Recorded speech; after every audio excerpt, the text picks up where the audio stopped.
দুইটা জিনিস যদি আপনি চান, একটা হচ্ছে আপনার গোনাহ ঝরে যাক বা আমার গোনাহ ঝরে যাক এবং দুশ্চিন্তা দূর হয়ে যাক। এই দুনিয়াতে মানুষের যত পেরেশানি, মানে যত কষ্ট, দুঃখ, দুর্দশা, এর অন্যতম প্রধান কারণ হচ্ছে টেনশন। কারণ কি? টেনশন। কিসের টেনশন? রিজিকের টেনশন, চাকরির টেনশন, ব্যবসার টেনশন, আহাল পরিবারের টেনশন, স্ত্রী সন্তান, ভবিষ্যতে কি করব। দুনিয়ার টেনশনই তো বেশি, যদিও টেনশন থাকার দরকার ছিল পরকালের বেশি। তো দুনিয়ার টেনশন এবং পরকালের টেনশন সব দূর হয়ে যাবে যদি কেউ বেশি বেশি দরুদ পাঠ করে। এটা হাদিস থেকে বললাম। আর গোনাহ, আমল নামায় যে গোনাহগুলো আছে এগুলো মিটে যাবে যদি কেউ বেশি বেশি দরুদ পাঠ করে। একজন সাহাবী রাসূল সাল্লাল্লাহু আলাইহি ওয়াসাল্লামকে বলেছিলেন, ইয়া রাসূলুল্লাহ, আমি আমার দোয়ার মধ্যে কতটুকু দরুদ পড়ব? আমি কি 1/4 দরুদ পড়ব? নবীজি বলেছেন সাল্লাল্লাহু আলাইহি ওয়াসাল্লাম, তুমি পড়তে পারো, চাইলে আরো বাড়াতে পারো, বাড়ালে তোমার জন্য উত্তম। ইয়া রাসূলুল্লাহ, আমি কি তাহলে 3/1 দরুদ পড়ব আর 2 ভাগ দোয়া করব? নবীজি বললেন, করতে পারো, বাড়ালে তোমার জন্য উত্তম। ইয়া রাসূলুল্লাহ, আমি কি তাহলে অর্ধেক দরুদ পড়ব আর অর্ধেক দোয়া করব? নবীজি বলছেন, বাড়ালে উত্তম, চাইলে করতে পারো। ইয়া রাসূলুল্লাহ, আমি কি তাহলে সারা আমার পুরো দোয়াটাই শুধু দরুদই পড়বো আপনার উপরে? তখন নবী সাল্লাল্লাহু আলাইহি ওয়াসাল্লাম বললেন, যদি তুমি এটা করতে পারো তাহলে তোমার কোনো গুনাহও থাকবে না, কোনো দুশ্চিন্তাও থাকবে না। তো যদি দেখেন যে দরুদ পড়তে পড়তে পড়তে দোয়ার সময় চলে গেছে, এতে আবার মানে মন খুঁতখুত করার কিছু নাই, বরং আপনি সবচেয়ে বেশি লাভবান হয়েছে। আরেকটা আমল আছে যে আমলটা করতে থাকলে দোয়াগুলো এর মধ্যে চলে আসে এবং আপনি দোয়া করে যেটা হাসিল করবেন ওই আমল দিয়ে তার চেয়ে বেশি হাসিল করে ফেলবেন ইনশাআল্লাহ। সেটা হচ্ছে কোরআন তেলাওয়াত করা। কোরআন তেলাওয়াত করা, এই কয়েকটা আমল কালকে খুব খাস করে খেয়াল রাখতে হবে ইনশাআল্লাহ। জুমার রাতের তো ফজিলত আমরা জানি, বললাম প্রথমে। রাত যেহেতু হয়ে গেছে, আজকে কিয়ামুল লাইল না করে কেউ ঘুমাবো না ইনশাআল্লাহ। তো আজকে আমি জাস্ট একটা সূরা নিয়ে কথা বলতে যাচ্ছি আপনাদের সাথে, শুধু একটা ছোট্ট সূরা। ইনশাআল্লাহ অন্য কোনো দিন আরো বিষয়ভিত্তিক আলোচনা হবে। এই সূরাটা হচ্ছে সূরা কাফিরুন। কোন সূরা? সূরা কাফ। সবাই জানি না সূরাটা? কিছু বিষয় আছে এই সূরার মধ্যে যেগুলো আমরা অনেকে জানি কিন্তু বুঝতে পারছি না। ওইটা বোঝানোর জন্য আমি একটু পুরাতন আলোচনা নতুন করে করার চেষ্টা করছি আর কি। তার আগে একটা ফজিলত বলি যে সূরা কাফিরুন যে ব্যক্তি রাতের বেলা তেলাওয়াত করবে, ঘুমানোর আগে তেলাওয়াত করবে আর কি, আল্লাহ রাব্বুল আলামিন তাকে শিরকের পাপ থেকে হেফাজত করবেন। মনে রাখবেন যে জাহান্নামে যাবে সবচেয়ে বেশি মানুষ শিরকের পাপের কারণে। কোন পাপের কারণে? শিরকের পাপের কারণে। এবং শিরকের পাপ এমন পাপ যেই পাপটা আল্লাহ রাব্বুল আলামিন ক্ষমা করেন না, ওই অবস্থায় মারা গেলে ক্ষমা করেন না। কিন্তু তওবা করলে, জীবদ্দশায় তওবা করলে ইনশাআল্লাহ মাফ হতে পারে, অবশ্যই হতে পারে। কিন্তু ওই শিরকের পাপ নিয়ে কেউ যদি মারা যায়, আল্লাহ রাব্বুল আলামিন এই পাপটাকে ক্ষমা করবেন না। এটা সূরা নিসার মধ্যে অনেকবার বলা হয়েছে, ইন্নাল্লাহা লা ইয়াগফিরু আইয়ুশরাকা বিহি ওয়া ইয়াগফিরু মা দুনা যালিকা লিমান ইয়াশা। নিশ্চয় আল্লাহ রাব্বুল আলামিন শিরকের গুনাহকে মাফ করেন না, কিন্তু অন্য যে কোনো বড় গুনাহ হোক আল্লাহ পাক যাকে ইচ্ছা মাফ করতে পারেন, যাকে ইচ্ছা আল্লাহ মাফ করতে পারেন। এখন এই শিরকের পাপ থেকে বাঁচাবে কোন সূরা? সূরা কাফিরুন। রাতের বেলা তেলাওয়াত করতে হবে অন্তত একবার। রাতের আরো অনেক আমল আছে, এটা তো আপনারা জানেনই। অন্তত পক্ষে এই আমলগুলো করবেন। সূরা ফালাক, নাস, ইখলাস এগুলো পড়বেন। শেষ রাতে মোনাজাত করবেন, 2 রাকাত নফল হলেও পড়ার চেষ্টা করবেন। আল্লাহ পাক সবাইকে তৌফিক দান করেন। আর ঘুমানোর আগে সূরা বাকারার শেষের 2টা আয়াত পড়বেন বা 3টা আয়াত পড়বেন। সারা রাতের ইবাদতের নেকি হয়ে যাবে ইনশাআল্লাহ। 33 বার সুবহানাল্লাহ পড়বেন, 33 বার আলহামদুলিল্লাহ পড়বেন, 34 বার আল্লাহু আকবার পড়বেন। এছাড়াও তো আছে আল্লাহুম্মা বিইসমিকা আমুতু আহইয়া। এছাড়াও আরো অনেক দোয়া আছে, কয়েকটা বললাম। সূরা মুলক তেলাওয়াত করতে পারেন যদি সময় হয়, এবং করা উচিত, কারণ সূরা মুলকের তেলাওয়াত কবরের আযাব থেকে বাঁচাবে ইনশাআল্লাহ। এগুলো আমল করবেন। আমলটা বাড়ানোর চেষ্টা করতে হবে এই কারণে যে যার আমল বেশি তার মধ্যে নূর বেশি, আল্লাহ পাকের মারিফত বেশি, তার মধ্যে দ্বীনের ফিকিরও বেশি থাকবে এবং তার দোয়াও বেশি কবুল হবে ইনশাআল্লাহ। সে আল্লাহকে পাবে, কাছে পাবে। আমল ভালো হলে আখলাক ভালো হবে, আখলাক ভালো হলে তার দ্বারা সমাজ উপকৃত হবে। এবং আমরা খেয়াল করে দেখেছি সিরাতের কিতাবগুলোতে সাহাবায়ে কেরাম জিহাদের মাঠেও মেসওয়াক ছাড়তেন না, মানে আমলে তারা গুরুত্ব দিতেন, খুব বেশি আমলের প্রতিযোগিতা করতেন, কে কত বেশি আমল করতে পারে। একজন সাহাবী খুঁটির সাথে নিজেকে বেঁধে রাখছিলেন যে ঘুম আসে, নামাজ পড়তে পড়তে ঘুম আসে, খুঁটির মধ্যে বেঁধে রেখেছেন নিজেকে, ঘুমে পড়ে না যান। তো পরে নবী সাল্লাল্লাহু আলাইহি ওয়াসাল্লাম বললেন যে এত মানে অতিরিক্ত কষ্ট না করতে বললেন। আল্লাহ পাক তো সবসময় তোমার ইবাদত কবুল করতে পারেন, নিজের উপর এহসান করো, নিজের শরীরের হক আদায় করো। একজন সাহাবীতে এমন আমল শুরু করেছিলেন যে স্ত্রীর প্রতি তাকানোই বন্ধ করে দিয়েছেন এক সময়, হ্যাঁ তাই না? পরে স্ত্রী এসে অভিযোগ করছে আমাকে তো আমার স্বামী দেখেই না। তখন নবী সাল্লাল্লাহু আলাইহি ওয়াসাল্লাম ডেকে বললেন যে দেখো, স্ত্রীর হক আছে তোমার উপরে, তার হক আদায় করো, সেটাও সুন্নাত, এটাও ইবাদত। তো এইভাবে সাহাবায়েরা আমলের প্রতিযোগিতা করতেন। তো আমাদেরকে আমলের মধ্যে ব্যালেন্স করতে হবে, আমলে ব্যালেন্স করতে হবে, মানে একদিকে ঝুঁকে যাওয়া না, সব আমলগুলো যেন আমার আমলের মধ্যে থাকে, এটা ব্যালেন্স করতে হবে। শুধু তসবি দানা নিয়ে পড়ে থাকবো, জিহাদের কথা বলবো না, এটাও আবার না। আবার শুধু জিহাদের কথাই বলবো, দিন কায়েমের কথাই বলবো, নিজের ইবাদত আমল ঠিক থাকবে না, এমনও না। মানে সবকিছু ব্যালেন্স থাকতে হবে, আকীদা, আমল, সুন্নাহর ইত্তেবা সব ব্যালেন্স থাকবে ইনশাআল্লাহ। সবচেয়ে জরুরি দুইটা বিষয়ে আমরা মাথায় রাখবো, একটা হলো ইবাদত, একটা হচ্ছে দিন কায়েম। একটা হলো ইবাদত, একটা হলো দিন কায়েম। ইবাদত তো ব্যক্তিগত ব্যাপার, এটা জীবনের প্রত্যেকটা ক্ষেত্রে ইবাদত থাকবে, আর দিন কায়েম করতে হবে জীবনের প্রতিটা ক্ষেত্রেই, শুধুমাত্র ব্যক্তিগত জীবনে, ইবাদত বন্দেগীর জীবনে না, আমার অর্থনীতি, ব্যবসা বাণিজ্য, আমার সংস্কৃতি, শিক্ষা এবং রাজনীতির মধ্যেও। আল্লাহ পাক তৌফিক এনায়েত করেন। তো এখন যেটা বলতে চাচ্ছিলাম যে একদিন আপনারা তো সিরাত মোটামুটি পড়েছেন, সিরাত মানে রাসূল সাল্লাল্লাহু আলাইহি ওয়াসাল্লামের জীবনী তো মোটামুটি পড়েছেন আমি আশা করি। যদি না পড়ে থাকেন অবশ্যই পড়বেন, ঠিক আছে? প্রথমে শুরু করবেন তো কোরআন তেলাওয়াত থেকে।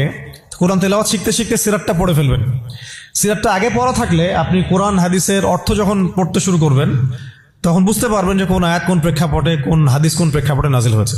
আপনার মাথায় পুরো 23 বছরের একটা ফ্রেম থাকবে, এটা খুব জরুরি। তাহলে আপনি বুঝতে পারবেন যে কিভাবে দিন প্রতিষ্ঠা করতে হবে, এবং কিভাবে নবী সাল্লাল্লাহু আলাইহি ওয়াসাল্লাম করেছেন, তার উপর দিয়ে কি অতিবাহিত হয়েছে, সাহাবীদের উপর দিয়ে কি অতিবাহিত হয়েছে, এটা আমাদের মাথায় থাকবে, এবং কোন প্রেক্ষাপটে তারা কিভাবে রিয়াক্ট করেছেন ওইটা আমাদের মাথায় থাকবে। সিরাতটা আমি পড়ার জন্য খুব বেশি জোর দেই। আরেকটা বিষয় বলতে চাই যে এই সিরাতের প্রথম যে 13 বছর, প্রথম 13 বছর এটা ছিল মাক্কি জীবন। কোন জীবন? মানে মক্কায় নবী সাল্লাল্লাহু আলাইহি ওয়াসাল্লাম দাওয়াত দিচ্ছেন। তো মক্কার পরিবেশটা কেমন? মক্কার পরিবেশটা হচ্ছে আবু জেহেলদের শাসন চলতেছে। কাদের শাসন? আবু জেহেলের শাসন চলছে, আবু লাহাবের শাসন চলছে, উতবা সাহেবা এদের কর্তৃত্ব চলছে।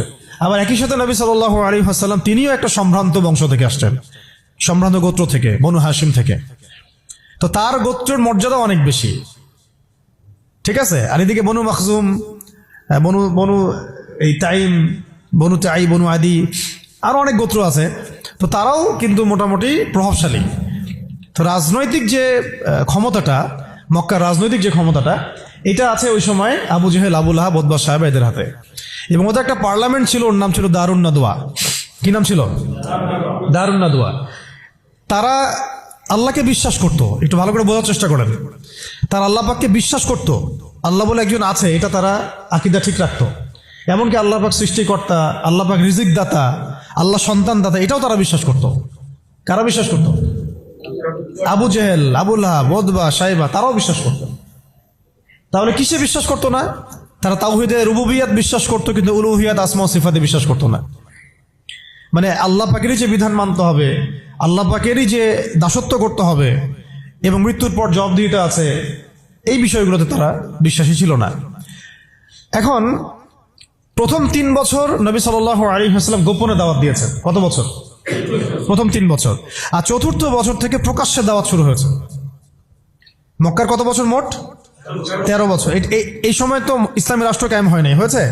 দাওয়াত হয়েছে, খালি দাওয়াত। কোন পরিবেশে দাওয়াত বলবো? আবু জেহেলের যে রাজত্ব, ওর মধ্যে দাওয়াত হয়েছে। মনে করেন যে আপনি এখন আছেন মোদির রাজত্বে, মনে করেন ওই রকম একটা পরিবেশে যদি ইসলাম আসে, ওইটা একটা মক্কার মিসাল হইতে পারে, যে ওইটা একটা মক্কার মতো পরিবেশ। ওইখানে আপনি দাওয়াত, সবাই অমুসলিম, সবাই মূর্তি পূজারী, সবাই মুশরিক, ওখানে আপনি ইসলামের দাওয়াত দিচ্ছেন। পরিস্থিতি কত কঠিন! কঠিন না সহজ? অনেক কঠিন। শুধু যে শিরক আছে তা না, ওই সমাজে সুদও আছে। কি আছে ওই সময়? সুদ আছে। ওই সমাজের মধ্যে জেনা আছে, ওই সময় ব্যভিচার আছে, ওই সময় মাদক দ্রব্য আছে, মেয়েদের অবমাননা আছে, কন্যা সন্তানকে জীবন্ত দাফন করা হয়, তারপরে জুয়া আছে, মারামারি, হানাহানি, কাটাকাটি, গোত্রে গোত্রে দ্বন্দ্ব, এগুলো একটা সমাজের মধ্যে একটু চিন্তা করেন, কল্পনা করেন। আপনার এই এলাকা কি এমন? আপনার এলাকা কি এমন? না। কিন্তু ওই বিষয়গুলোর কিছু কিছু বিষয় তো অবশ্য এখনো আছেই, বরং এমন কিছু বিষয় আছে যেগুলো আগের চেয়ে বেশি আছে। আইয়ামে জাহিলিয়াতের যে কথাটা বলছি, আইয়ামে জাহিলিয়াতে কিন্তু সমকামিতা ছিল না এত বেশি। আপনার পুরো বাংলাদেশে এখন সমকামিতা আইয়ামে জাহিলিয়াতে যে বেশি। ওই আইয়ামে জাহিলিয়াতে আপনার ট্রান্সজেন্ডার ছিল না, আপনার বাংলাদেশে আছে এখন। আইয়ামে জাহিলিয়াতে ছিল না, এগুলো ছিল আইয়ামে জাহিলিয়াতে ছিল না। প্রযুক্তির এত উৎকর্ষ ছিল না যেটা দিয়ে এরকম বোম টোম ফেলে পারমাণবিক বোম দিয়ে মানুষকে মেরে ফেলা যায়, ছিল? মানে অনেক ব্যাপার আমি আপনাকে দেখাতে পারবো যেগুলো আইয়ামে জাহিলিয়াতের চাইতে এখন অনেক বেশি আছে, শয়তানি। কিন্তু কিছু কিছু বিষয় ছিল যেগুলো আবার আইয়ামে জাহিলিয়াতে ছিল না।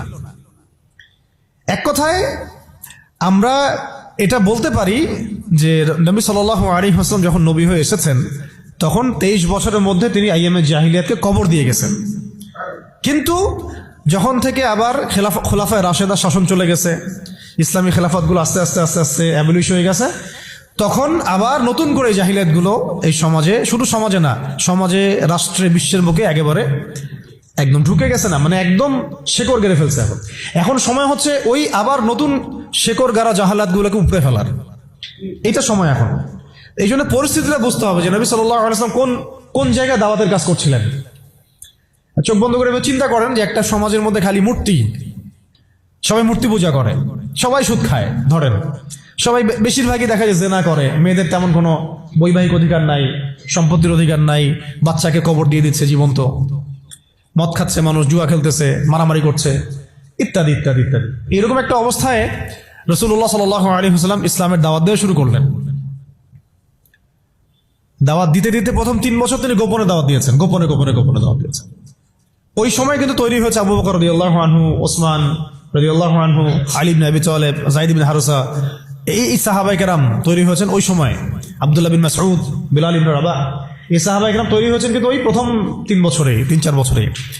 এরপর যখন প্রকাশ্যে দাওয়াত দেওয়া শুরু করলেন, যখন ওমর এবং হামজা রাদিয়াল্লাহু আনহু তাদের মতো সাহাবীরা ইসলাম কবুল করলেন, প্রকাশ্যে দাওয়াত শুরু হলো, তখন হকার বাতিলের দ্বন্দ্ব শুরু হলো। মানে সত্য নিয়ে আপনি যখন মাঠে নামবেন তখনই মিথ্যার সাথে দ্বন্দ্ব শুরু হবে, এটা নিয়ম, চিরায়ত নিয়ম। ব্যাস আবু জেহেল, আবু লাহাব, উতবা, সাহেবারা তো খেপে গেল। এখন এমন কোনো পথ পদ্ধতি নাই যেটা তারা অ্যাপ্লাই করে নাই। প্রথমে আঘাত করলো এভাবে, আরে ওর কথা শোনার দরকার নাই, সে তো মাজনুন, ব্যক্তিগত আক্রমণ। খেয়াল করে দেখবেন এখনো আপনি বাংলাদেশে দাওয়াতের কাজ শুরু করেন, সবার আগে আপনি শয়তানদের পক্ষ থেকে, মানে মানুষ এবং জিন শয়তান উভয়, দুটোর কথাই বলতেছি, শয়তানদের পক্ষ থেকে সবার আগে বাধা পাবেন, আপনার ব্যক্তি নিয়ে সবার আগে আক্রমণ করা হবে। আগে ব্যক্তিগত জীবনে আক্রমণ করা হবে, আগে আপনাকে রাষ্ট্রীয় নির্যাতনের শিকার করা হবে না, ওটা পরে আসবে, শেষে আসবে। আগে ব্যক্তি থেকে, তারপর পরিবার থেকে, সমাজ থেকে, ধর্মনেতা থেকে, তারপর রাষ্ট্র থেকে, এইভাবে বাধা আসে আর কি। রাসূল সাল্লাল্লাহু আলাইহি ওয়াসাল্লামকে প্রথমে বলা হচ্ছিল যে মাজনুন, নাউযুবিল্লাহ মিন যালিক, সাহের, জাদুঘর, নাউযুবিল্লাহ, ফারিকুল জামাআ, জামাত বিভক্ত করতেছে, নাউযুবিল্লাহ। তারপরে বলা হচ্ছে আর কি বলেন, শায়ের, শায়ের, কবি, আর এরকম প্রায় 8-10টা কথা বলা হচ্ছিল, 8-10টার মতো কটাক্ষ করা হচ্ছিল প্রথম 3 বছরে। কিন্তু তেমন কোনো শারীরিক নির্যাতন করা হচ্ছিল না প্রথমে, আগে এভাবে ব্যক্তিকেন্দ্রিক আক্রমণ করা হচ্ছে। এরপর আল্লাহ পাক জবাব দিচ্ছেন, কোরআন নাজিল হচ্ছে, প্রত্যেকটার অ্যান্সার আসতেছে কোরআনে, তাই না? দাওয়াতের গতি বাড়তেছে, আলহামদুলিল্লাহ। মানুষ তো একবার ইসলামে আসলে আর ফিরে যাচ্ছে না, জান্নাতের খবর পেয়ে গেছে মানুষ। কোথায় ছিলাম, অন্ধকার থেকে আলোতে চলে আসছে। আর যারা এই নূরের স্বাদ একবার পেয়েছে তারা কি আর ফিরে যাবে? এখনো দেখেন অনেক বড় বড় পাপী মানুষ, আমরা নিজেও দেখেছি, নিজেরাও অনুভব করেছি, বহু বড় বড় পাপী মানুষ রাসূল সাল্লাল্লাহু আলাইহি ওয়াসাল্লামের রওজার সামনে গিয়ে সালাম দিয়েই একেবারে তওবা করে খাঁটি মুমিন হয়ে গেছে। বহু মানুষ আছে এমন, অনুভূতি কাজ করে ওখানে গেলে। একটা অনেক পাপী মানুষ ছিল, কাবাঘর ধরে যেই টাচ করছে কাবা ঘরে, চোখ দিয়ে দরদর করে পানি পড়া শুরু হয়েছে, সে তার লাইফকে সংশোধন করে নিয়েছে। আর সেখানে তো সাহাবীরা রাসূলের কাছে যাচ্ছেন, তার দরবারে বসছেন, হাতে হাত রেখে বায়াত করতেছেন, তাকে তার পা ধুয়ে দিচ্ছেন, তাকে ওযু করায় দিচ্ছেন, সারাদিন তারা রাসূল সাল্লাল্লাহু আলাইহি ওয়াসাল্লামের সাথেই আছে। কত বড় সৌভাগ্যের বিষয়। এখন প্রথমে যখন দেখা গেল এইসব দিয়ে কাজ হচ্ছে না, তারপর তারা অর্থনৈতিক চাপ দেওয়া শুরু করলো, সামাজিক বয়কট করা শুরু করলো। কারা কারা? আবু জেহেল, আবুল আহাব, উতবা, সাইবা। আমি কিন্তু এই কয়েকটা নাম বলছি, এটা কিন্তু শুধু নাম না, এটা একটা ক্যারেক্টার, চরিত্র। আজকের বিশ্ব আবু জেহেল আছে, আবুল আহাব আছে, উতবা, সাইবার আছে না? সেম পদ্ধতি তারাও কিন্তু অবলম্বন করতেছে ইসলামকে দমন করার জন্য। সেম সেম, এটা মিলাই নেবেন আপনারা সিরাত থেকে। এবার শুনেন, অর্থনৈতিক চাপ দিয়ে কোনো কাজ হচ্ছে না, ব্যক্তিগত আক্রমণ করে কাজ হচ্ছে না, শারীরিক নির্যাতন করেও কাজ হচ্ছে না। সাহাবীদেরকে মেরে ফেলা হচ্ছে, সুমাইয়া রাদিয়াল্লাহু আনহাকে মেরে ফেলা হয়েছে না, শহীদ করা হয়েছে। তারপরে ইয়াসির রাদিয়াল্লাহু আনহুকে শহীদ করা হয়েছে মক্কায়। এরকম সাহাবীদেরকে নির্মম নির্যাতন করা হচ্ছে। বেলাল রাদিয়াল্লাহু আনহুকে পিটানো হচ্ছে, ওসমান রাদিয়াল্লাহু আনহুকে পর্যন্ত মারা হয়েছে, আবু বকর রাদিয়াল্লাহু আনহুকে উতবা মেরেছে একদিন, লাআনাহুল্লাহ। এখন শারীরিক নির্যাতন করে কোনো কাজ হচ্ছে না, ঈমান থেকে সরানো যাচ্ছে না, অর্থনৈতিক বয়কট করে কাজ হচ্ছে না। 3 বছর বয়কট করে দিল বনু হাশেমকে, মনে আছে আপনাদের? গাছের ছালপাতা খেয়ে তারা থাকলেন শিয়াবে আবু তলেবে। 3 বছর বয়কট, সমাজ থেকে বয়কট, গালিগালাজ করে কোনো কাজ হচ্ছে না। এমনকি জীবন কেড়ে নিয়েও, জান নিয়েও কোনো কাজ হচ্ছে না। এই আন্দোলন, এই লা ইলাহা ইল্লাল্লাহ মুহাম্মাদুর রাসূলুল্লাহ বিপ্লবী কালিমাকে থামানো যাচ্ছে না। কোন পরিবেশে? আমাদের মতো অনুকূল পরিবেশে না, মনে করেন ভারতের মতো প্রতিকূল পরিবেশে। মনে করেন, বোঝানোর জন্য বললাম যে একটা গভর্নমেন্ট আছে, সে চরমভাবে ইসলাম বিদ্বেষী, সে তার গুন্ডা বান্ডা দিয়ে মুসলিমদেরকে পিটাচ্ছে আর মারতেছে এখন যেখানে সেখানে, দেখতেছেন না? রাষ্ট্রীয়ভাবে মুসলিম দমন হচ্ছে। একটা তো হলো রাষ্ট্রীয়ভাবে না, মানে অরাজনৈতিকভাবে কেউ ইসলামের বিরোধিতা করতেছে, সেটা আলাদা ব্যাপার। একটা হচ্ছে রাষ্ট্রীয়ভাবে ইসলামকে দমন করা হচ্ছে। কোথায়? ভারতে, সবাই জানি। তো রাষ্ট্রীয়ভাবে দেখেন আজকে ধ্বংসস্তূপে পরিণত করা হলো বৈশ্বিকভাবে। জাতিসংঘের প্রত্যক্ষ মদত এগুলো হয়েছে, আমেরিকার প্রত্যক্ষ সহযোগিতা এগুলো হয়েছে, পশ্চিমাদের প্রত্যক্ষ মদত এগুলো হয়েছে। এখন কথা হচ্ছে, আপনাকে পরিস্থিতিটা বুঝতে হবে যে আবু জেহেল, আবুল আহাবদের অবস্থা কেমন ছিল, ওই সমাজটার অবস্থা কেমন ছিল। প্রতিকূল পরিবেশে দাওয়াতের কাজ করা হচ্ছে, তারা একটার পর একটা অস্ত্র প্রয়োগ করছে, কিন্তু কোনো অবস্থাতেই মুসলমানদেরকে থামানো যাচ্ছে না। তাদের সংখ্যা কি বাড়ছে না কমছে? মুসলিমদের সংখ্যা বাড়ছে না কমছে? আবার বলেন, মুসলিমদের সংখ্যা কি বাড়ছে না কমছে? বাড়ছে আর বাড়ছে আর বাড়ছে, দিন দিন বাড়ছে। কত নির্যাতন হচ্ছে, শারীরিকভাবে মারা হচ্ছে, অর্থনৈতিক নিষেধাজ্ঞা দেওয়া হচ্ছে, সমাজ থেকে বয়কট করা হচ্ছে, তারপর সম্পত্তি থেকে বঞ্চিত করা হচ্ছে, বাবা ছেলেকে তাড়াই দিচ্ছে, মা ছেলেকে তাড়াই দিচ্ছে। কি একটা অবস্থা! অবস্থা কি ভাবতে পারছেন কেমন জটিল অবস্থা? এত কিছু করেও যখন কোনো কাজ হলো না, তখন আবু জেহেল, আবুল আহাব, উতবা, সাইবারা একটা নতুন ফর্মুলা নিয়ে আসলো। এখন তারা নতুন একটা ফর্মুলা নিয়ে আসছে। এই ফর্মুলাটার নাম হচ্ছে আপোষকামিতা বা সন্ধি করা। এটার নাম কি? আপনারা খেয়াল করে দেখবেন, আমি একটু বলে নেই 1 মিনিট। ওই আইয়ামে জাহিলিয়াতে যে জাহালাতগুলো আপনি দেখছেন, শিরকের জাহালাত, সুদের জাহালাত, রিবা, তারপরে মাদক, তারপরে জেনা, ব্যভিচার, গোত্রীয় হানাহানি, সব আপনি এখনকার বিশ্বে দেখতে পারবেন। এবং ওই দারুন নাদওয়া যেটা ছিল কাফেরদের পার্লামেন্ট, এটার মতো করে কাজ করতেছে এখন সারা বিশ্বে জাতিসংঘ। ইউরিদুনা, তারা কি চায়? আল্লাহ পাক বলেছেন ইউরিদুনা লিইউতফিউ নূর আল্লাহ। তারা চায় আল্লাহ পাকের নূর, মানে আল্লাহর যে আলো, মানে ইসলাম, এই দ্বীন ইসলাম, এটাকে মুখের ফুৎকারে নিভাই ফেলতে চায় তারা। কিন্তু আল্লাহ পাক বলেছেন ওয়াল্লাহু ইউতিম্মু নূরাহ, কিন্তু আল্লাহ পাক তার নূরকে প্রজ্বলিত করবেন। ওয়ালাউ কারিহাল কাফিরুন ওয়া ফি আয়াতিন উখরা ওয়ালাউ কারিহাল মুশরিকুন। সূরা তাওবায় আছে, সূরা সফে আছে। এক জায়গায় বলা হয়েছে যদিও কাফেররা এটা পছন্দ করবে না, আর একবার বলা হচ্ছে মুশরিকরা এটা পছন্দ করবে না। ওদের এজেন্ডা এটা স্পষ্ট। এই সেম এজেন্ডা আবু জেহেল, আবুল আহাব, উতবা, সাইবারও ছিল, কিন্তু তারাও কিন্তু পারে নাই। পারছে? এত কিছু করেও তারা পারে নাই। আপনি খেয়াল করে দেখবেন, যখন এই পরাশক্তিরা মুসলমানদের সাথে কোনো কোনো জায়গায় পেরে ওঠে না, তখন তারা কিন্তু সন্ধির কথা বলে, সাম্যের কথা বলতে আসে, মানবতার কথা বলতে আসে, তাই না? ঐক্যের কথা বলতে আসে, মৈত্রীর কথা বলতে আসে। যখন দেখে যে মুসলমানদের হাতে খুব মাইর খাচ্ছে, যখন মাইর খায় পারে না, তখন বলে যে যুদ্ধবিরতি চাই। তো ইসলামী অনুশাসনে আমরা যখন যুদ্ধবিরতির পক্ষে কথা বলার চেষ্টা করি বা আমরা যে রায় দেই, যখন দেখা যায় যুদ্ধবিরতি সেই সন্ধিকে লঙ্ঘন করে তারা আবার নিরীহ মানুষকে বোমা হামলা চালায়, ওই রাস্তাটাকে তারা বন্ধ করে ফেলে। এটা মুনাফিকি করে তারা, প্রতারণা। আবার যখন আফগানিস্তানে তারা মাইর খাইছে 20 বছর 40 বছর, তখন এসে আবার কিন্তু লেজ ঘুরে ঠিকই পালাইছে। মানে আমি একটা ক্যারেক্টার বললাম ওদের। নর্মালি তারা আপনাকে প্রথমে আক্রমণ করবে না, আপনাকে আদর্শ দিয়ে মোটিভেট করার চেষ্টা করবে, ডিমোটিভেট করার চেষ্টা করবে, তারপরে আপনাকে অর্থনৈতিক বয়কট করবে, সামাজিকভাবে ফিতনা ছড়াই দিবে, রাজনৈতিক ওদের পাপেটগুলোকে দিয়ে আপনাকে শাসন করবে। সে সরাসরি এসে আপনার গলা চিপে ধরবে না, তার দালালদেরকে দিয়ে আপনাকে অ্যারেস্ট করাবে। আর কি খোলামেলা বলতে পারবো? সরাসরি সে এসে আপনাকে হত্যা করবে না, বরং তার দালালদেরকে দিয়ে আপনাকে নির্যাতন করাবে। এটা হয়ে আসছে ইতিহাসে, এখনো হচ্ছে এগুলাই। কিন্তু যখন দেখা যাবে মুসলিমরা খুবই শক্ত অবস্থায় আছে ইমানের দিক থেকে, কোনো অবস্থায় টলানো যাচ্ছে না, ঠিক যেমন সাহাবীদের মতো, তখন তারা নতুন একটা ফর্মুলা নিয়ে আসবে। কি ফর্মুলা? এই যে এই ফর্মুলাটা, সন্ধি, ঐক্য, মৈত্রী, মানবতা, এইসব শব্দ কিছু নিয়ে আসবে। নিয়ে এসে বলবে, ঠিক আবু জেহেল যেভাবে বলছিল যে হে মুহাম্মদ, তুমি তো আমাদের সন্তান, আমাদের তো ভাতিজা, তাই না? চাচা ভাতিজা সম্পর্ক আমাদের, তো তোমাদের সাথে আমাদের এত দ্বন্দ্বের তো দরকার নাই। একটা কাজ করো, আসো তোমরা একটা বছর আমাদের লাত উজ্জা হবল মানাতের ইবাদত করো, আমরা 1 বছর তোমার আল্লাহর ইবাদত করব। কেমন মনে হচ্ছে প্রস্তাবটা? বলেন, কার প্রস্তাব? আবু জেহেল, আবু লাহাব, উতবা, সাইবাদের প্রস্তাব। এটার সাথে আজকে বিশ্ব মিলাই নিয়েন, ওটা আপনারা মিলাবেন। আমি ধরাই দিচ্ছি, মিলাবেন কারা নিজেই বুঝতে পারবেন আপনি যে কথা কোন দিকে যাচ্ছে এখনকার প্রেক্ষাপটে আর কি। 1 বছর তোমরা আমাদের লাত উজ্জা হবল মানাতের ইবাদত করো, আর 1 বছর আমরা তোমার আল্লাহর ইবাদত করব। এখন সরাসরি এইভাবে আপনাকে বলবে না যে তোমরা ইসলাম ছেড়ে দাও, তোমরা সবাই ইসলাম ছেড়ে কাফের হয়ে যাও, হিন্দু হয়ে যাও, খ্রিস্টান হয়ে যাও, ইহুদি হয়ে যাও। এরা একটা বলবে না আপনাকে, এই শয়তানরা। বরং এরা আপনাকে কি বলবে জানেন? তোমরা মুসলমানই থাকো, ঈসাই মুসলিম হয়ে যাও। কি বলবে? মুসলমান থাকো, কি হয়ে যাও?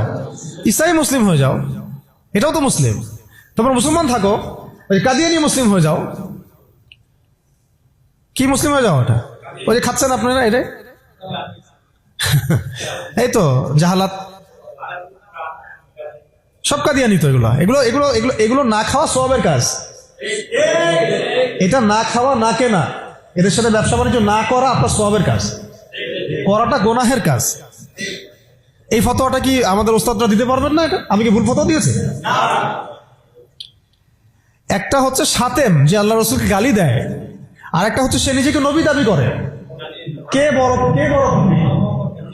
কে বড় পাপী? দুটা তো পাপী, অবশ্যই দুটাই তো পাপী, দুইটাই মুরতাদ, দুটাই হত্যাযোগ্য অপরাধ করছে। কিন্তু একজন বলছে যে আমি নিজেই নবী, আর একজন নিজেকে নবী দাবি করে নাই, বলছে মুহাম্মদ নাউজুবিল্লাহ, সে নাউজুবিল্লাহ একটা কথা বলে ফেলছে, নাউজুবিল্লাহ মিন যালিক, আমরা বলতে পারবো না। এখন কথা হচ্ছে দুজনেই কিন্তু সাতেম, দুজনেই কিন্তু মুরতাদ, উভয়কেই হত্যা করতে হবে। ইসলামী ফিকহে এটাই আছে। কিন্তু এর মধ্যে বড় পাপীটাকে, যে নিজেকে, তো ওই যে খাচ্ছেন গ্রাম অঞ্চলের মানুষ, সহজ সরল মানুষ, এগুলো বুঝতেও পারছে না যে কোন ফাঁদে পড়ে গেছে মানুষ। আল্লাহ আমাদেরকে বোঝার তৌফিক দান করেন। আর তারা এই নীরবে নীরবে নীরবে তাদের শিকড়টাকে শক্ত করেছে, অর্থনৈতিক ভিত্তি শক্ত করেছে, তাদের জনবল বাড়াইছে, বিভিন্ন জায়গায় তারা জায়গাটাকে কিনে ফেলছে। এমনও সাতক্ষীরের মধ্যে একটা আমরা গ্রামে গিয়েছিলাম যেখানে ওদেরই সংখ্যা বেশি, মুসলমানদেরকে তারা ওই দোকান ভাড়া দিচ্ছে। আমরা তো আসি ওই যে হাত বাঁধবো কোথায়, তাই না, এই যে এগুলো নিয়ে। আর এদিকে যে কি অবস্থা ভিতরে, যে মানে আমাদের কি অবস্থা, এটা এটা এটা বোঝার জন্য সূরা কাহাফ তেলাওয়াত করেন, তাহলে বুঝতে পারবেন ইনশাআল্লাহ। তা আমি বলছিলাম যে ওটা অন্য প্রসঙ্গ, এটা নিয়ে আপনারা খতমে নবুয়ত একটা বিভাগই আছে মার্কাজুদ দাওয়ায়, খতমে নবুয়ত বিভাগ আছে একটা। ওই খতমে নবুয়তের অনেক কিতাব, অনেক আর্টিকেলস সব ছাপানো হয়ে গেছে। এগুলো আপনারা পড়লেই বুঝতে পারবেন কত বড় ধোঁকাবাজি, কত বড় প্রতারণা। এটা নিয়ে ইনশাআল্লাহ আরেকদিন কথা বলবো ইনশাআল্লাহ, ঠিক আছে? তবে এদের সাথে কোনো রকম সম্পর্ক রাখবেন না, কোনো রকম। এটা আপনি ইমানের দাবি। আমি বলছি না যে আপনি অস্ত্র নিয়ে আপনি গিয়ে তাকে গর্দান নামায় দেন, এটা আপনি করতে পারবেন না। এটা আপনি করার মতো এখন আপনার ক্ষমতা নাই। যদি এটা ইসলামিক রাষ্ট্র হতো তাহলে আমরা এটার ব্যবস্থা নিতে পারতাম। এটা ইসলামিক রাষ্ট্র নয়, এটা একটা গণতান্ত্রিক রাষ্ট্র, সেকুলার রাষ্ট্র এবং জাতীয়তাবাদী রাষ্ট্র। এবং এই মতবাদগুলো ইসলামের সাথে সাংঘর্ষিক, ঘোরায় পেঁচায় খাওয়ানোরও কোনো সুযোগ নেই। এই মতবাদগুলো দিয়ে আপনি ইসলামী শরিয়া রাষ্ট্র কায়েম করতে পারবেন না, শেষ কথা। এটা চেষ্টা করে দেখে নেন, পারবেন না, কেউ পারে না আজ পর্যন্ত। এখন মূল যেটা কথা ছিল যে ওরা বলেছিল কি 1 বছর ইবাদত করো লাত উজ্জা হবল মানাতের আমাদের মূর্তিগুলার, আমরা 1 বছর তোমার আল্লাহর ইবাদত করবো, ঠিক আছে। এখনকার আবু জেহেল, আবু লাহাব, উতবা, সাহেবারা বলছে তোমাদের ধর্ম চেঞ্জ করার দরকার নাই, তোমরা ইসাই মুসলিম হয়ে যাও, তোমরা কাদিয়ানি মুসলিম হয়ে যাও। ওর নাম দিচ্ছে আহমদিয়া মুসলিম জামাত। তোমরা ধর্ম চেঞ্জ করার দরকার নাই, তোমরা আমাদের সুদভিত্তিক অর্থনীতিটা গ্রহণ করো। কি সুদের বিরুদ্ধে বললে অনেকে একটু খারাপ লাগে না? তোমরা ধর্ম চেঞ্জ করার দরকার নাই, লা ইলাহা ইল্লাল্লাহ পড়ো, মুহাম্মদ রাসূলুল্লাহ পড়ো, নামাজ পড়ো, হজ করো, উমরা করো, যাকাত দাও, কোনো সমস্যা নাই, কিন্তু আমাদের সুদভিত্তিক ব্যাংকিং সিস্টেমটা নাও। মানুষ নিয়েছে, প্রত্যেকটা মুসলিম কান্ট্রির মধ্যে এখন সুদভিত্তিক ব্যাংকিং সিস্টেম আছে। বুঝতে পারছি আমি কথা? তোমাদের ধর্ম চেঞ্জ করার দরকার নাই, তোমরা সমকামিতাটাকে প্রমোট করো। তোমরা মুসলমান থাকো, মুহাম্মাদের উম্মত থাকো সাল্লাল্লাহু আলাইহি ওয়াসাল্লাম, সমকামিতাটাকে প্রমোট করো। এই যে প্রমোট করছে আমাদের ছাত্র ভাইরাও তো প্রমোট করছে, যারা কয়দিন আগে করলেন, রাস্তায় নেমে আন্দোলন করলেন। আপনাদের কাছ থেকে তো আমরা আশা করি নাই, এই জন্য তো আবু সাইদ রক্ত দেয় নাই। আপনারা যদি গাদ্দারি করেন তাহলে এই প্রজন্ম আপনাদেরকেও ছাড়বে না। সমকামিতা প্রমোট করছেন ঘুরাই ফিরায়, আবার অনলাইনে দেখলাম শাতিমের পক্ষও নিচ্ছেন, শাতিমের পক্ষ নিয়েও কথাবার্তা বলছেন, আবার ভিতরে ভিতরে ট্রান্সজেন্ডারটাকে প্রমোট করছেন, ট্রান্সজেন্ডার। তো ওরা বলছে, পশ্চিমারা এখনকার আবু জেহেল, আবু লাহাব, উতবা, সাহেবারা বলছে যে ধর্ম চেঞ্জ করার দরকার নাই, ট্রান্সজেন্ডার তোমরা প্রমোট করো। ট্রান্সজেন্ডার কি? বাহিরে অন্ডকোষ আছে, মন নাকি মেয়ে মেয়ে করে। আর কি খোলামেলা বলবো? এটা এখন আস্তে আস্তে লিগালাইজ হয়ে যাচ্ছে, দিন দিন নর্মাল হয়ে যাচ্ছে, নর্মালাইজ হয়ে যাচ্ছে এগুলা। যেমন সুদ আগে ছিল, মানুষ খাইলে একটু করতো, আরে আমি সুদখোর, মানুষ আমি সুদখোর বলবে, আস্তে আস্তে কমন হয়ে গেল, সবাই খাওয়া শুরু করলো, এটা নর্মাল হয়ে গেল। এখন ট্রান্সজেন্ডার দেখবেন, কেউ কেউ ট্রান্সজেন্ডার হচ্ছে, তাই না? এটাকে মানুষ নিন্দার চোখে দেখছে। আল্লাহ না করুক, আল্লাহ না করুক, দেখবেন কয়েকদিন পরে দেখবেন এটাও নর্মাল হয়ে গেছে। আল্লাহ না করুন, আমিন।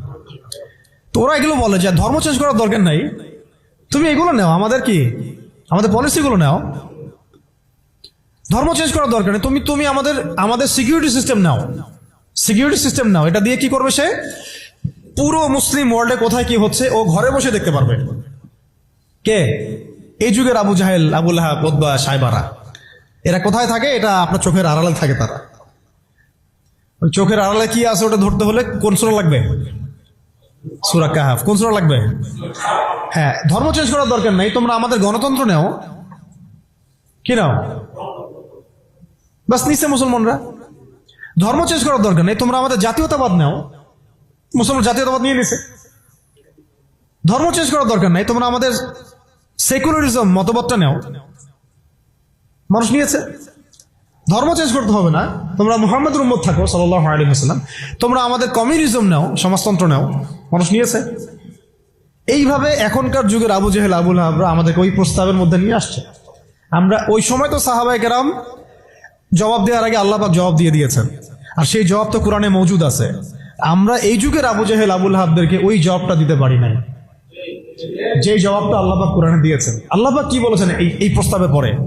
আল্লাহ পাক বলেছেন, কুল, হে নবী আপনি বলেন, ইয়া আইয়ুহাল কাফিরুন, হে কাফেররা শুনো ভালো করে, লা আ'বুদু মা তা'বুদুন, আমি তার ইবাদত করি না যার ইবাদত তোমরা করো। আমি তার ইবাদত করি না যার ইবাদত তোমরা করো। ওয়ালা আনতুম আবিদুন মা আ'বুদ, তোমরা তার ইবাদতকারী নও যার ইবাদত আমি করি। ওয়ালা আনা আবিদুন মা আবাদতুম, এবং আমি তার ইবাদতকারী নই যার ইবাদত তোমরা করো। ওয়ালা আনতুম আবিদুন মা আ'বুদ, এবং তোমরাও তার ইবাদতকারী হবে না যার ইবাদতকারী আমি। এখানে আয়াতকে রিপিট করা হয় নাই, বরং এটাকে একটাতে আপনার বর্তমান কালকে বোঝানো হয়েছে, একটাকে ভবিষ্যৎ বোঝানো হয়েছে। কিয়ামত পর্যন্ত মুসলমান মন্দিরে যাবে না, আর মন্দিরে যে যায় লোক সে মসজিদ আসবে না। আসলে ধর্ম চেঞ্জ করে আসতে হবে। লাকুম দীনুকুম ওয়ালিয়া দীন, তোমাদের দিন তোমাদের জন্য, আমার দিন আমার জন্য। তো এই জবটা আমরা এখনকার বিশ্বকে দিতে পারি নাই। ভালো করে খেয়াল করে দেখছেন, এভাবে সূরাগুলোকে মিলাতে হবে। ওরা এখন আপনাকে বলছে না সরাসরি যে আপনি ধর্ম চেঞ্জ করেন, আপনি অমুসলিম হয়ে যান, কাফের হয়ে যান, মোরতাদ হয়ে যান, এগুলো তারা বলবে না। তারা বরং বলবে আপনাকে আমাদের সুদটা নাও, আমাদের সংস্কৃতি নাও, আমাদের শিক্ষা ব্যবস্থা নাও, আমাদের রাজনৈতিক সিস্টেমগুলো নাও, আমাদের গণতন্ত্র নাও, আমাদের ধর্মনিরপেক্ষতাবাদ নাও, আমাদের কমিউনিজম নাও, আমাদের জাতীয়তাবাদ নাও, আমাদের ট্রান্সজেন্ডার নাও, আর কি বলবেন, আমাদের সিকিউরিটি সিস্টেম নাও, আমাদের প্রযুক্তি নাও, আমাদের মিডিয়া নাও, এগুলো নাও, ধর্ম চেঞ্জ করার দরকার নাই, কাদিয়ানি হও, ইসাই মুসলিম হও, কিন্তু লা ইলাহা ইল্লাল্লাহ ওটাও পড়ো। এই যুগের লা তুযাহবুল মানাতরা আরো বেশি ভয়ঙ্কর। এই যুগের আবু জেহেল, আবুল লাহাব, উতবা, সাইবারা আরো বেশি ভয়ঙ্কর ওই যুগের আবু জেহেল, আবুল লাহাবদের চাইতে। আর ওই যুগের সাহাবায়ে কেরাম যে ভাষায় উত্তর দিয়েছিলেন, এই যে কোরআনের ভাষায়, যে লাকুম দীনুকুম ওয়ালিয়া দীন, কিয়ামত পর্যন্ত না তোমরা আমাদের দ্বীনের অনুসারী হবা আর না আমরা তোমাদের দ্বীনের অনুসারী হব। তোমাদের সাথে আমাদের এইসব আদর্শিক কোনো ঐক্য হইতে পারে না, আদর্শিক কোনো ঐক্য হতে পারে না। হ্যাঁ, ব্যবসা বাণিজ্য হতে পারে, কি হতে পারে, ব্যবসা বাণিজ্য হতে পারে, মুআমালাত মুআশারাত হতে পারে, প্রতিবেশী হিসেবে থাকতে পারে, অনেক কিছু আছে। কিন্তু আদর্শিক যেখানে, ইসলাম যেখানে প্রশ্নবিদ্ধ, ইসলামের মৌলিক বিষয় যেখানে ক্ষতিগ্রস্ত হবে বা বাধাপ্রাপ্ত হয়, এরকম কোন উসুলে তোমার আমার কখনো ঐক্য হতে পারে না। এখন যে কথাগুলো আমি বললাম, এগুলো কি ইসলামের মৌলিক বিষয় না? কেউ যদি ট্রান্সজেন্ডার হয়ে যায়, সে কি আর মুসলিম থাকবে? কেউ যদি কাদিয়ানি হয়, সে কি আর মুসলিম থাকে? কেউ যদি ইসাই মুসলিম হয়, মুসলিম থাকবে? কেউ যদি চরম সুদখোর হয়, সে তো আল্লাহর সাথে যুদ্ধ করতেছে, রাসূলের সাথে যুদ্ধ করতেছে, সে কিভাবে মুসলিম হতে পারে? কেউ যদি এরকম পশ্চিমা তন্ত্রমন্ত্রের পূজা করে, সে কি আর মুসলিম থাকতেছে নাকি? ফাসেক হয়ে যাচ্ছে। তো এখন কথা হচ্ছে, এই সূরা থেকে আমাদের এই শিক্ষাগুলো নিতে হবে যে আজকের বিশ্বেও, আজকের এই জামানাতেও কোনো অবস্থাতেই এই কাফের, মুশরিক, মুরতাদ, মুনাফিক এবং এই জায়নিস্ট শক্তির এরকম কোনো তন্ত্রমন্ত্রের ফাঁদে আমাদেরকে পা দেওয়া যাবে না। কেন দেওয়া যাবে না? কারণ আল্লাহ রাব্বুল আলামিন আমাদেরকে পরিপূর্ণ শরিয়া দিয়েছেন, পরিপূর্ণ কোরআন দিয়েছেন, সুন্নাহ দিয়েছেন, প্রত্যেকটা বিষয়ের পুঙ্খানুপুঙ্খ সমাধান দিয়েছেন। আমার অন্য কারো কাছ থেকে সমাধান ধার করারও কোনো দরকার নেই। আমাদের ব্যক্তিগত জীবনের হেদায়েত কোরআন সুন্নাহে মওজুদ আছে, পারিবারিক হেদায়েত আছে, সামাজিক আছে, শিক্ষা ব্যবস্থার আছে, সংস্কৃতির আছে, রাষ্ট্রীয় এবং রাজনৈতিক হেদায়েতও আছে। আমাকে তোমার কাছ থেকে তন্ত্রমন্ত্র ধার করতে হবে না। এই বিষয়টা আমাদের খুব ভালো করে বুঝতে হবে, কোন ক্ষেত্রে কি হেদায়েত আছে, এটার জন্য আমাদেরকে পড়াশোনা করতে হবে, দেখতে হবে, জানতে হবে, খুঁজতে হবে, ওলামায়ে কেরামের সাথে মাশওয়ারা করতে হবে। আর কোনো জায়গায় যদি দেখেন যে কোনো আলেমও এগুলোতে প্রভাবিত হয়ে গেছে, তাহলে আপনি হকপন্থী আলেম খুঁজে বের করবেন।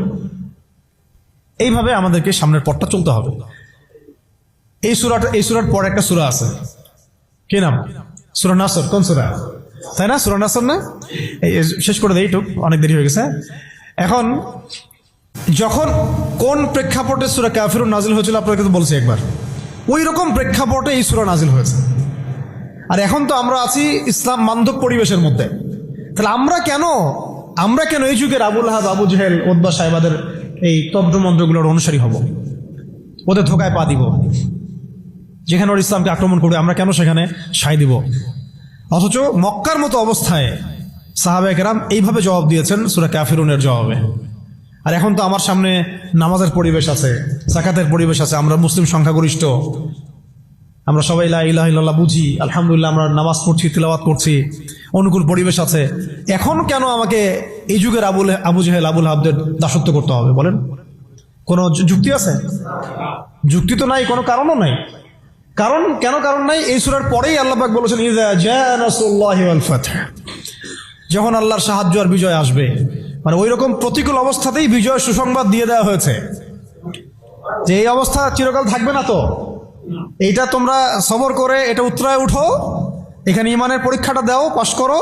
ইযা জাআ নাসরুল্লাহি ওয়াল ফাতহ, সামনেই আসতেছে তোমাদের জন্য বিজয়। এটা সূরা সফেও আছে, ওয়া উখরা তুহিব্বুনাহা নাসরুম মিনাল্লাহি ওয়া ফাতহুন করিব ওয়া বাশশিরিল মুমিনিন। আর তোমরা যেটা পছন্দ করো দুনিয়ার, তোমরা দুনিয়াবি বিজয় অর্জন করবে, সেটাও সামনে আসতেছে। ফাতহুন করিব, আল্লাহ বলেছেন করিব, নিকটে আসবে এটা। ওয়া বাশশিরিল মুমিনিন ওয়া রাআইতান নাস ইয়াদখুলুনা ফি দীনিল্লাহি আফওয়াজা, একটা সময় আসবে মানুষ দলে দলে আল্লাহর দ্বীনে ঢুকতে থাকবে। তখন আল্লাহ পাক বলেছেন, ফাসাব্বিহ বিহামদি রাব্বিকা ওয়াস্তাগফির ইন্নাহু কানা তাওয়াবা। এবং যখন এই বিজয়টা আসবে, তখন তখন এই আবু জেহেল, আবু লাহাব, উতবা, সাইবা এদের অস্তিত্ব কি হবে? তাব্বাত ইয়াদা আবি লাহাবি ওয়া তাব। আবু লাহাবের হাতও ধ্বংস হবে, সে নিজেও ধ্বংস হবে। মিলাতে পারছেন সিকোয়েন্সটা? এইভাবে আসছে বিষয়টা। যখন এই বিজয় আসবে তখন এই সব আবু লাহাব ধ্বংস হয়ে যাবে।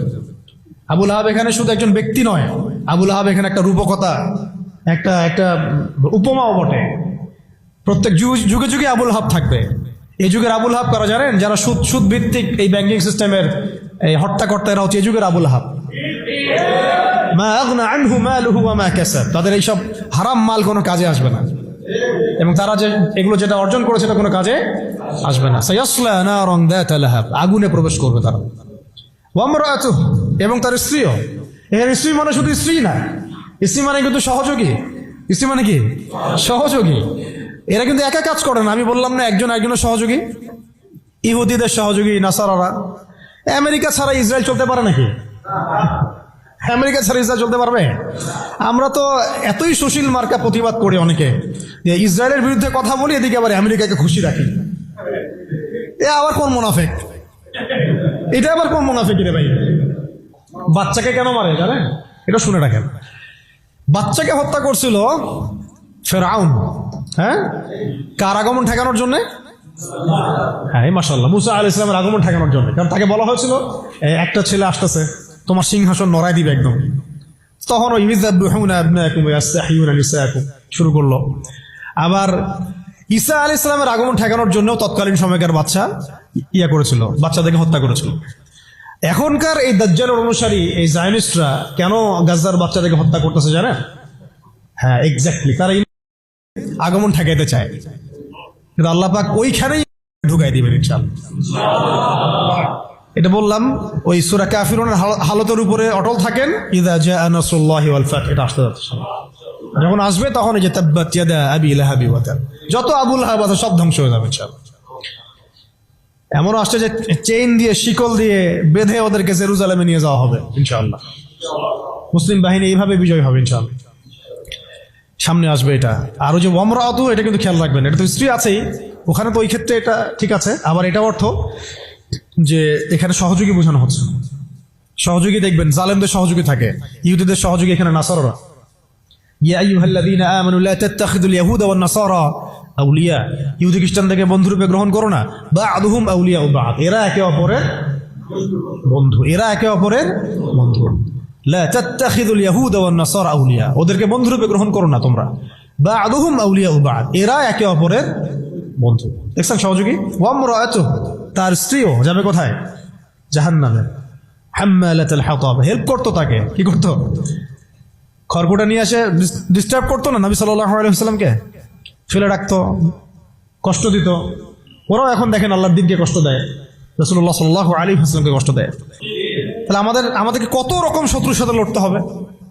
ভিতরে শত্রু, বাহিরে শত্রু, বিশ্বে শত্রু, আবার ওইদিকে আছে ওদের সাথে। তারপরে আছে আবার আরবের মুনাফিকরাও, ওদের সাথে আঘাত করে ফেলছে। আর মুশরিকরা তো আছেই। আর কি বললাম, এক শ্রেণীর নারী, রাম বাম, প্রগতিশীল, সুশীল, এরাও ওদের সাথে যোগ দিবে। তাহলে আপনার আমার লড়াইটা কত কঠিন। ওই যে সূরা কাফিরুনের ওই অবস্থায় টিকে থাকাটা কত কঠিন। লাকুম দীনুকুম ওয়ালিয়া দীন, কত কঠিন। ওই সিরাতের রাস্তা পাড়ি দেওয়া লাগবে, ওই সবর করতে হবে, মারও খাওয়া লাগতে পারে, জানও যাবে, হিজরতও করা লাগতে পারে। হিজরত করেছেন নবী সাল্লাল্লাহু আলাইহি ওয়াসাল্লাম।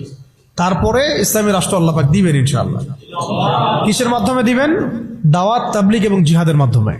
দাওয়াত, তাবলীগ এবং জিহাদের মাধ্যমে, শুধু দাওয়াত আর তাবলীগের মাধ্যমে না, দাওয়াত, তাবলীগ এবং সাথে জিহাদও থাকতে হবে। তারপরে ইসলামী রাষ্ট্র ব্যবস্থা আসবে ইনশাআল্লাহ। এরপরে দেখেন কি বলা হলো, ওয়ামরাআতুহু, তার স্ত্রীও থাকবে। হাম্মালাতুল হাতাব ফি জিদিহা হাবলুম মিন মাসাদ, দেখেন ওর গলায় থাকবে জাহান্নামে ওই যে ছোবরা, রশি। মানে হেল্প করার কিছু উপকরণও ছিল, কিছু উপকরণ দিয়ে সে ইসলামের বিরোধিতা করতো, দুশ্মনী করতো। এখনো তারা অনেক উপকরণ বের করে ফেলছে ইসলামকে মানে ক্ষতিগ্রস্ত করার জন্য। এমনকি দেখেন কত কত নতুন নতুন প্রযুক্তি আসছে, এই প্রযুক্তিগুলো দিয়ে তারা ইসলামের ক্ষতি করতেছে। ভালো করে খেয়াল করে দেখেন, এমন অনেক প্রযুক্তি তারা বের করেছে, মিডিয়া বের করেছে, প্রযুক্তি বের করেছে, সিস্টেম বের করেছে, তন্ত্রমন্ত্র বের করেছে, মানে উপকরণ লাগে ইসলামকে ক্ষতিগ্রস্ত করার জন্য। আবুল হাবের স্ত্রীও উপকরণ দিয়েই নবী সাল্লাল্লাহু আলাইহি ওয়াসাল্লামকে ক্ষতি করার চেষ্টা করছিল। আল্লাহ পাক আবার সেই উপকরণ তার গলায় ফাঁস লাগিয়ে তাকে মৃত্যু দিয়েছেন। মনে আছে? ওই গলার মধ্যে তার রশি আটকে ফাঁস লাগিয়ে সে মারা গেল। কে? আবু লাহাবের স্ত্রী। এই যে ক্ষতি, ইসলামের ক্ষতি করার জন্য যে উপকরণগুলো তারা বের করেছে, শুনে রাখেন, ইসলামের ক্ষতি করার জন্য, ইসলামকে ধ্বংস করার জন্য আর মুসলিম নিধনের জন্য তারা যে উপকরণগুলো তৈরি করেছে, যে সিস্টেমগুলো তৈরি করেছে, যে মিডিয়াগুলো তৈরি করেছে, যে প্রযুক্তিগুলো তৈরি করেছে, এগুলোই ওদের ধ্বংসের কারণ হবে ইনশাআল্লাহ। এমনও হইতে পারে সামনের বিশ্বে ওদের হাতে তৈরি করা পারমাণবিক বোম দিয়ে ওরাই মরবে ইনশাআল্লাহ। দেখে নিন, এটাও হইতে পারে ইনশাআল্লাহ। এটা সম্ভাবনা আছে, হবে এটা তো আমি বলতে পারবো না, এটা হতে পারে, সম্ভাবনা আছে, সম্ভাবনা আছে। আল্লাহ পাক যেন এদের মধ্যে শত্রুতা লাগায় দেন, একে অপরকে দিয়ে ধ্বংস করায় দেন। আমি যেভাবে ওরা মুসলিমদেরকে ধ্বংস করার পায়তারা করেছে, এর চেয়ে 1000 গুণ বেশি ধ্বংস আল্লাহ পাক তাদেরকে করে না। আমরা দোয়া করবো কাদের জন্য? যাদের মনের মধ্যে ইসলামের জন্য সিম্প্যাথি আছে, সফট কর্নার আছে, ইসলামকে মন থেকে ভালোবাসে, এই ভাইদের জন্য আমরা দোয়া করবো। এই জন্য আমরা বাংলাদেশের এই সিস্টেমের মধ্যে ধরেন আর্মি, র্যাব, পুলিশ, বিজিবি, আমাদের পলিটিশিয়ান যারা বুঝে না বুঝে বিভিন্ন মানে জালেমের সহযোগীও হয়ে গেছে, আমরা সবার জন্যই দোয়া করি আল্লাহ পাক যেন তাদের সবার হৃদয়টাকে ঘুরায় দেন। তাদের মধ্যে অনেক মানুষ আছে যারা বুঝে না বুঝে হয়তো দুনিয়াবি কোনো স্বার্থে অন্যায়ের পথে চলে গেছে, বা বুঝে না, ইসলামটা বুঝে না, কিন্তু আবার ইসলামকে ভালোবাসে, আমরা এই ভাইদের জন্য দোয়া করতে পারি।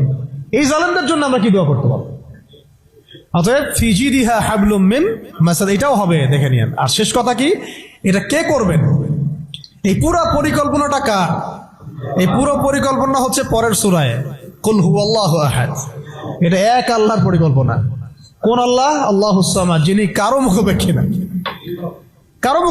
তিনি আমাদের মুখাপেক্ষী না। এটা আল্লাহ করাবেন, আল্লাহর বান্দাদেরকে দিয়ে আল্লাহ করাবেন। কোন আল্লাহ? লাম ইয়ালিদ, যিনি কাউকে জন্ম দেন নাই, ওয়া লাম ইউলাদ, তাকেও কেউ জন্ম দেয় নাই, ওয়া লাম ইয়াকুল লাহু কুফুয়ান আহাদ, তার মতো সমতুল্য আর কেউ নাই। অতএব তোমরা যতই বাড়াবাড়ি করো, যতই তোমরা ইসলামের বিরুদ্ধাচরণ করো না কেন, ইসলামকে ধ্বংস করার চেষ্টা করো না কেন, সূরা কাফিরুন থেকে মক্কা বিজয় পর্যন্ত হালত আসবে ইনশাআল্লাহ। আর এখন যা চলতেছে এটাও ইনশাআল্লাহ আস্তে আস্তে পরিবর্তন হতে থাকবে, এবং ইনশাআল্লাহ আমরা আবার বাইতুল মুকাদ্দাস জয় করবো ইনশাআল্লাহ। এই বিষয়ে কোনো সন্দেহ নাই যে সামনে ইসলামের বিজয় আসবে এবং মুসলিমদের সেই হারানো সেই গৌরব ঐতিহ্য আবার ফিরে আসবে। কিন্তু এইটা আপনার ঘরে বসে থাকলে রেডিমেড হাতে মান্না সালোয়ার মতো আসবে না। এটা মান্না সালোয়ার আসার যুগ না, এটা আবাবিল পাখি আসারও যুগ না। এখানে পাথর আপনাকেই ছুটতে হবে। আবাবিল পাখি এসে পাথর ছুটবে না, এটা পাথরটাকে ছুটতে হবে, আপনাকে ছুটতে হবে। ব্যাস, আল্লাহ পাক শর্ত দিয়ে দিয়েছেন, ইন তানসুরুল্লাহ ইয়ানসুরকুম, তোমরা আল্লাহর দ্বীনকে সাহায্য করো, আল্লাহ তোমাদেরকে সাহায্য করবেন। ওয়া ইউসাব্বিত আকদামাকুম, আল্লাহ তোমাদের পা শক্ত করে দিবেন। ওয়া ইন তাতাওয়াল্লাউ ইস্তাবদিল কওমান গায়রাকুম, তোমরা যদি মুখ ফিরে চলে যাও, আল্লাহ পাকের কিছু যায় আসে না, আল্লাহুস সামাদ, আল্লাহ অন্য কওমকে হেদায়েত দিয়ে তোমাদের স্থলাভিষিক্ত করবেন। সুম্মা লা ইয়াকুনু আমসালাকুম, তারা তোমাদের মতো হবে না। ব্যাস, এই হলো মূল কথা। তাহলে আমরা চাচ্ছি আল্লাহর ইবাদত করতে, তার জমিনে তার দিনকে বিজয় করতে। তো এই বিজয় কি এমনি এমনি আসবে? কাজ করতে হবে তো নাকি? কয়েকটা কাজ আমরা করবো ইনশাল্লাহ, নিয়ত করতে পারি। প্রত্যেকে দিনের ফরজ জ্ঞান অর্জন করবো ইনশাল্লাহ, ঠিক আছে ইনশাল্লাহ। শেষ রাত শুরু হয়ে গেছে, আল্লাহ পাক যেন তৌফিক দান, আমিন। এখন দোয়া কবুল হবে। প্রত্যেকেই দিনের ফরজ জ্ঞান অর্জন করবো ইনশাল্লাহ। আমল বাড়াই দিব ইনশাল্লাহ, হালাল হারাম মেনে চলবো ইনশাল্লাহ। আমাদের পরিবারের পর্দার ব্যাপারে খেয়াল রাখবো, আমাদের শিক্ষার ব্যাপারে খেয়াল রাখবো, এবং জীবনের একটা নির্দিষ্ট ক্ষেত্রে ইবাদত করবো এমন না, পুরো জীবনটাকেই সুন্নাহ ভিত্তিক ঢেলে সাজাবো ইনশাল্লাহ। এর পাশাপাশি প্রত্যেকটা এলাকায় আপনারা ঐক্যবদ্ধ থাকবেন, জামায়াবদ্ধ থাকবেন। এখন তো আর ওই অবস্থা নাই যে একজন আমি, এরা সবাই মামুর হয়ে আছে, এমন তো অবস্থা নাই। তাই প্রত্যেকটা অঞ্চলেই তাওহীদপন্থী মানুষরা একসাথে থাকবেন ইনশাআল্লাহ। আর ইসলামপন্থী যে ভাইরা আছেন, বিভিন্ন দল সংগঠন করছেন, তাদের সাথে মিলেমিশে থাকবেন। একে অপরের সাথে কোনো কাটা ছোড়াছড়ি বা কোনো রকমের দ্বন্দ্বে যাবেন না। তাদের দ্বারা ইসলামের উপকার হলো তো আলহামদুলিল্লাহ, কিন্তু যদি দেখা যায় তারাও এইসব তন্ত্রমন্ত্রের ধোকায় পড়ে গোলক ধাঁধায় হারায় যান, এটা আল্লাহর কিছু যায় আসবে না। আল্লাহ পাক শরিয়া কায়েম করাই দিবেন ইনশাআল্লাহ। তারাও বুঝতে শিখবে, বুঝতে পারবে যে এইসব পশ্চিমা তন্ত্রমন্ত্র দিয়ে শরিয়া কায়েম হবে না কখনো। অন্ততপক্ষে কিছু যদি উপকার হয় তাহলে তাও তো ভালো, ইসলামের জন্য ওইটুকু ভালো। নাইমামার চেয়ে তো কালামামা ভালো বলি আমরা, আর কি কথা। শেষ কথা হচ্ছে এগুলোর সাথে আমাদের ব্যাপক দাওয়াতের কাজ লাগবে, ব্যাপক দাওয়াতের মেহনত লাগবে এবং প্রয়োজনে জিহাদের প্রস্তুতি রাখতে হবে। এই কাজগুলো ঐক্যবদ্ধ মানে একত্রিত হলে ইনশাল্লাহ দেখবেন সূরা কাফিরুন থেকে মক্কা বিজয় ইনশাল্লাহ হয়ে যাবে। আচ্ছা, এইগুলা আমি আবেগ থেকে কথা বলেছি এমন না, এটা বাস্তব ছিল, অতীতেও হয়েছে এবং প্রত্যেক শতাব্দীতে ইসলাম বিজয়ী ছিল, এই শতাব্দীতে হবে ইনশাআল্লাহ। আল্লাহ পাক যেন সেই কাফেলে আমাদেরকে কবুল করেন। আল্লাহ পাক যেন আমাদের মধ্যে যারা ইখলাস রাখেন, মনের মধ্যে ইখলাস রাখেন, সেই প্রত্যেক ভাইকে আল্লাহ পাক সেই মাকবুল জামায়াতের মধ্যে, মাকবুল কাফেলার মধ্যে কবুল ও মঞ্জুর করে নেন। হয় আমরা এই মিশনে হাঁটতে হাঁটতে আমরা হয় শহীদ হয়ে যাব, না হলে ইনশাআল্লাহ আমাদের হাতে আল্লাহ পাক বিজয়ের পতাকা দিয়ে দিবেন। ব্যাস, সবাই একটা দোয়া পড়েন আমার সাথে। সুবহানাকা আল্লাহুম্মা ওয়া বিহামদিকা আশহাদু আল লা ইলাহা ইল্লা আনতা আস্তাগফিরুকা ওয়া আতুবু ইলাইক। আসসালামু আলাইকুম ওয়া রাহমাতুল্লাহ।